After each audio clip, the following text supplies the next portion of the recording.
Imagine you are standing on a flat plain at dawn.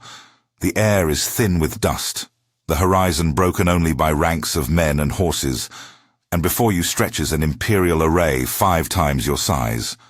On one side, roughly 47,000 Macedonians, phalanx men with long sarissas, light troops and cavalry, face a Persian host estimated at about 250,000, a rolling tide of cavalry, chariots and elephants under the eye of Darius III.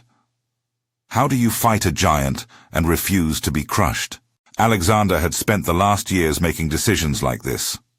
At Granicus, he had walked into the river and into a minefield of enemy spears. At Issus, he had taken the personal risk of striking the foe's center. At Tyre, he had pressured cities into submission with relentless drive. Those episodes shaped his mindset. He favored decisive, direct action. He sought the sight of the enemy leader. He believed that leadership exposed on the field could break an empire's nerve. Yet Gaugamela was different in scale and stakes. This time, the odds were brutal. This time, mistakes could end a career or a kingdom. Across the plain, the Persians arrayed their strengths. Darius anchored the center where the Persian court and imperial guard would stand. To the Persian left rode Bessus, commanding nimble Bactrian and Scythian cavalry, fast, light, and trained to envelop. On the right, Mazaeus held a heavy cavalry force. Between and ahead of them were instruments of shock, perhaps 200 scythed chariots, and a number of war elephants drawn from eastern contingents, intended to shred formations and sow panic. It was an army built to use mass, mobility, and spectacle to overwhelm. Facing them, the Macedonians presented a very different kind of power. In the center stood the phalanx, men armed with sarissas, extraordinarily long pikes that created a bristling forest of spear points, and trained to hold ground in disciplined formation. Behind them were light infantry, missile troops, and skirmishers. On the wings sat the cavalry, some 7,000 strong, with Alexander commanding the elite companion cavalry on the right. Parmenion, a veteran commander, held the left. The Macedonian force was smaller, but organized around cohesion and training.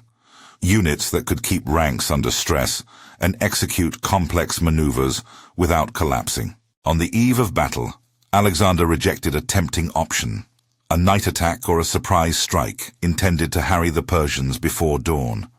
Instead, he chose daylight, an open clash. The reasons were multiple. He wanted an honorably won victory before the Greek cities. He wanted the chance to face Darius openly, and pragmatically, he believed daylight would better allow his formations to operate against Persian mass. This was a calculated risk. To stand and fight under the sun, exposing himself and his men, required confidence in discipline and in a plan that could turn numbers into vulnerability. What followed was a study in controlled pressure. Rather than holding a static front, the Macedonian line began a deliberate oblique advance, slowly shifting to the right. This was not a headlong charge. It was a measured pull designed to do 2 things: draw Bessus and his cavalry outward and create a seam in the Persian line, and at the same time preserve the integrity of the phalanx in the center. An oblique maneuver, in essence, changes the axis of attack, so the opponent must choose where to concentrate strength. Alexander counted on the Persians to stretch to meet him. The Persians responded. Bessus extended his portion of the line to mirror the Macedonian drift.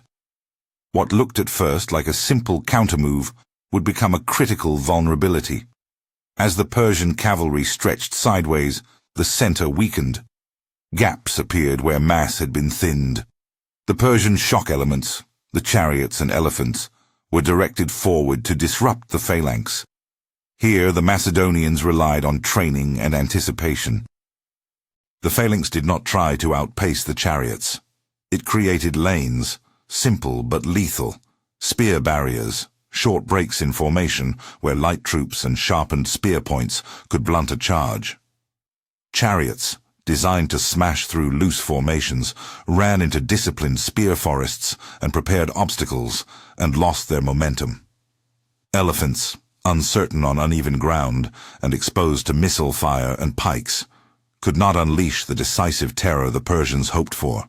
Those instruments of shock failed to accomplish the strategic break they were meant to. All the while, Alexander kept his eye on the center and on Darius. With the Persian line stretched, the king chose to exploit the opening. He formed a wedge of companion cavalry, a compact heavy shock formation built to penetrate, and drove hard toward the heart of the Persian field. The aim was surgical, not to rout the entire army at once, but to reach the Persian king and his command. If the monarch's presence collapsed, so too would the coherence of Persia's multi-ethnic host. The wedge punched through. Contemporary accounts and later historians agree that Alexander's charge cut into the center, creating confusion and panic. Close to Darius, the Persian king, confronted by the violence and the real danger to his person, appears to have chosen flight. The sight of Darius turning to retreat had an outsized effect. Armies are not merely collections of men, they are clusters of authority and morale. Once the central symbol of command fled, the Persian host lost its principal unifying core. Orders unraveled into local skirmishes. Troops that had been reliable in one context hesitated, then fled. Yet victory was not automatic in that instant. On the Macedonian left, Parmenian's wing came under severe pressure. With Bessus having extended and Persian cavalry active, Parmenian found his positions threatened. For a moment the Macedonian line teetered. Here, the decisive character of Alexander shows a critical nuance: audacity coupled with judgment. Seeing the left in danger, Alexander did something rare. He wheeled back parts of his force after having driven towards Darius. He split the risk of pursuit with the imperative of stabilization. His return to reinforce Parmenion helped seal the integrity of the whole formation. The flight of Darius and the timely reinforcement of the threatened flank combined to turn collapse into rout. The aftermath unfolded quickly. The political center of the Persian Empire, shaken by the collapse of command in the field, found itself exposed. Major cities and administrative centers that had relied on the aura of imperial power began to open their gates.